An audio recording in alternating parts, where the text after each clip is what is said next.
Assalamualaikum warahmatullahi wabarakatuh. Yang terhormat Bapak dan Ibu dosen pengampu mata kuliah manajemen usaha tani, serta yang saya hormati teman-teman sekalian, para pemirsa yang sempat melihat video saya kali ini. Perkenalkan, nama saya Hendy, NIM A011832 dari kelas Agribisnis B 2018, mahasiswa Fakultas Pertanian dan Kehutanan Universitas Sulawesi Barat. Video ini sebagai tugas akhir mata kuliah manajemen usaha tani dan sebagai pengganti final, yaitu mencari usaha tani di bidang pertanian. Dan kali ini saya memilih usaha tani jagung. Pandemi COVID-19 kian bertambah di seluruh wilayah Indonesia, sehingga pandemi COVID-19 ini memiliki banyak dampak di berbagai sektor, baik sosial, ekonomi, dan lain sebagainya. Tapi dalam hal ini pertanian tidak boleh berhenti, dikarenakan untuk bisa memenuhi kebutuhan pangan bagi sekitar 267 juta penduduk Indonesia. Karena masalah yang ditimbulkan oleh pandemi COVID-19 ini saling berhubungan, maka supaya tidak memunculkan masalah baru seperti sosial dan ekonomi dan lain sebagainya, kita tidak boleh kecolongan dalam hal penyediaan pangan.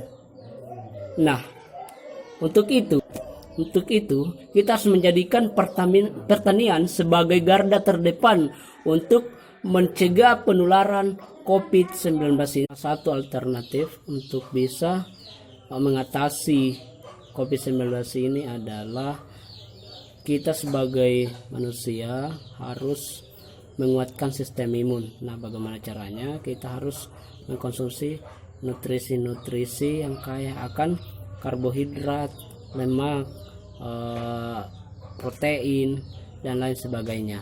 Adapun yang menjadi kendala dalam hal usaha tani jagung di masa pandemi ini adalah pemerintah menghimbau kepada seluruh masyarakat di wilayah Indonesia agar tetap beraktivitas di rumah atau stay at home.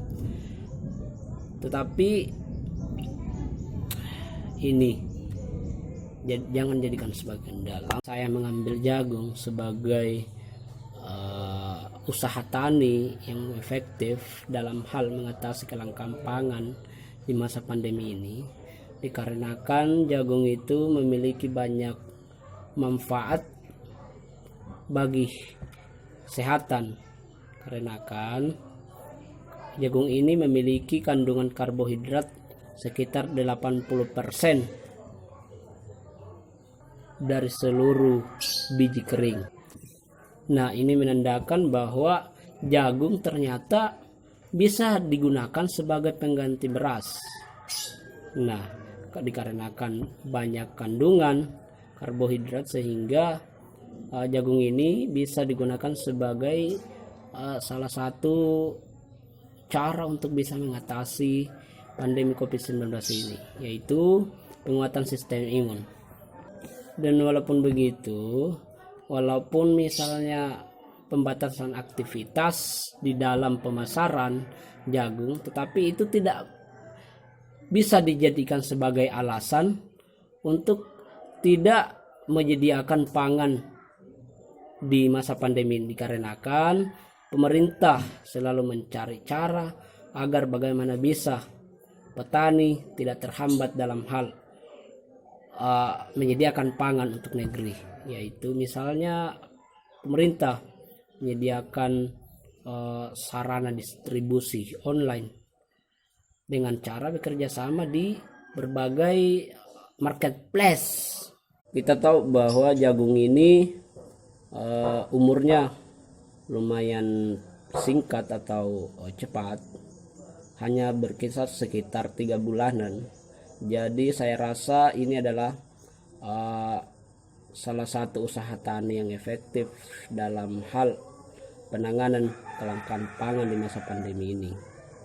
Kemudian jagung juga gampang ditanam dengan jenis tanah apapun, kemudian perawatannya juga lumayan tidak terlalu merepotkan, dan sumber daya yang diperlukan juga tidak terlalu merepotkan. Usaha tani jagung agar tercapai sistem pertanian berkelanjutan adalah bagaimana cara kita memanfaatkan sumber daya manusia yang efisien serta orientasi pemanfaatan teknologi yang baik agar bisa menyediakan kebutuhan manusia secara berkelanjutan bagi generasi mendatang. Keberlanjutan usaha tani mengacu pada keberhasilan pemenuhan kebutuhan generasi sekarang dengan tidak mengganggu generasi mendatang. Kita tidak melihat petani yang memenuhi kebutuhan pangan, khususnya jagung, dikarenakan sedikitnya orang-orang yang mengusahakan komoditas jagung.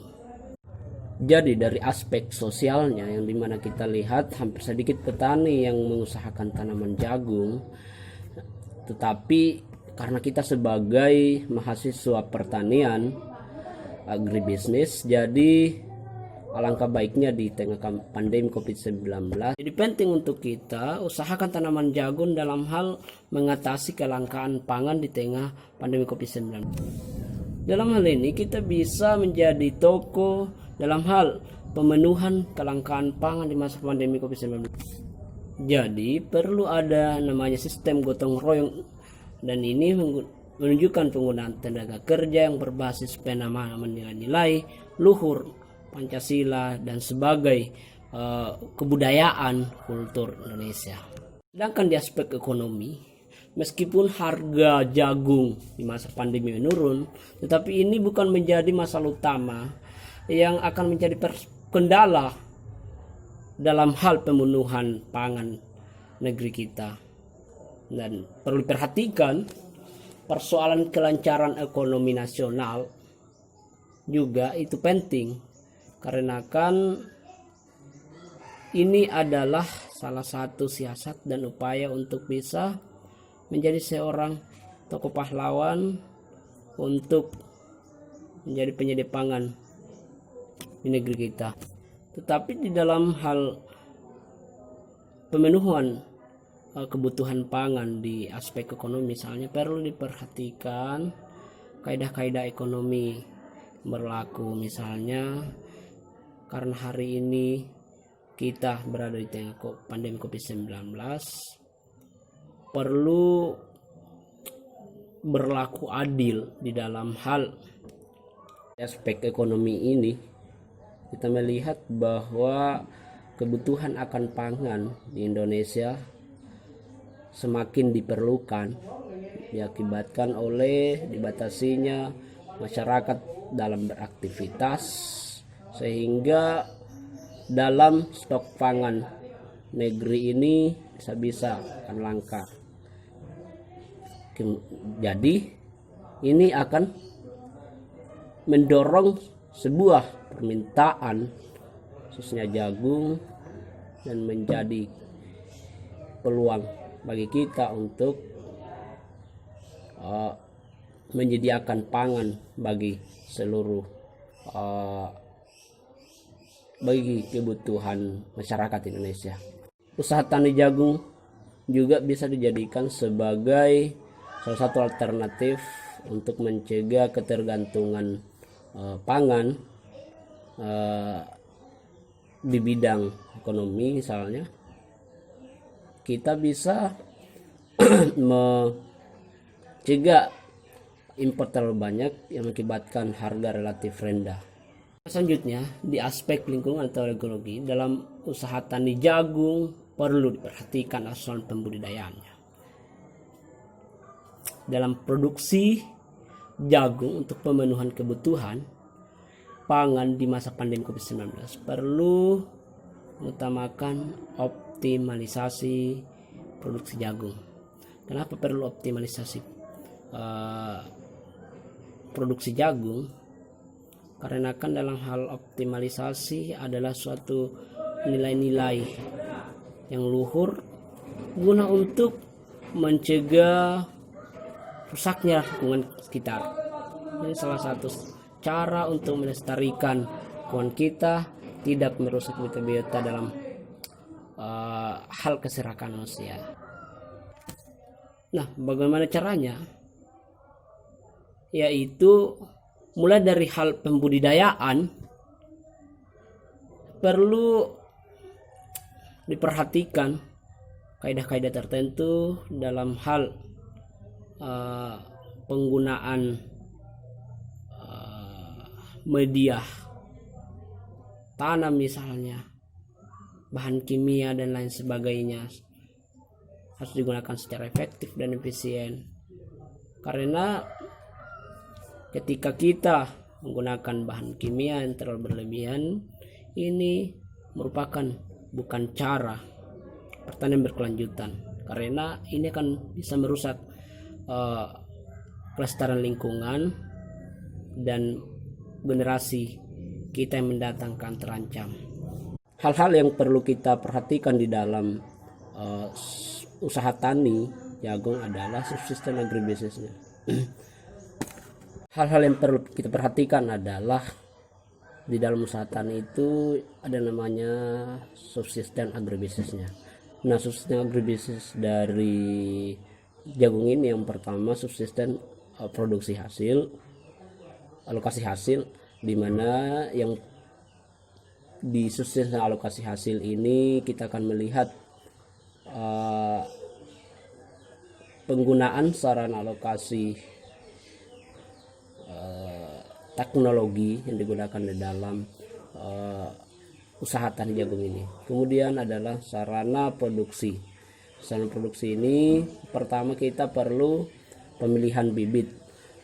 Tetapi karena kita tahu bahwa di dalam bertani komoditas jagung khususnya di daerah pelosok biasanya ada bantuan bibit dari pemerintah. Kemudian jika misalnya kita adalah petani mandiri yang tidak berharap bantuan benih jagung pada pemerintah, maka kita bisa mencari bibit sendiri dengan cara tetap memperhatikan varietas-varietas unggul, benih unggul yang bersertifikat. Kemudian pembukaan lahan. Nah, di pembukaan lahan ini kita perlu memperhatikan kaidah-kaidah di dalam pembukaan lahan, seperti misalnya penggunaan teknologi yang efektif, kemudian tidak membakar hutan atau tidak membakar sisa-sisa rumput. Setelah itu, setelah penyiapan lahan, kita perlu penanaman. Nah, di penanaman ini kita tahu bahwa tanaman jagung perlu penyinaran matahari yang baik, maka harus di dalam jarak menanam perlu diperhatikan jaraknya. Kemudian pemeliharaan tanaman. Nah, pemeliharaan tanaman ini sudah mencakup misalnya pencegahan gulma, penyakit, hama dan lain sebagainya, termasuk pemberantasannya. Juga di pemeliharaan ini sudah termasuk pemupukan. Nah, di pemeliharaan ini kita perlu memperhatikan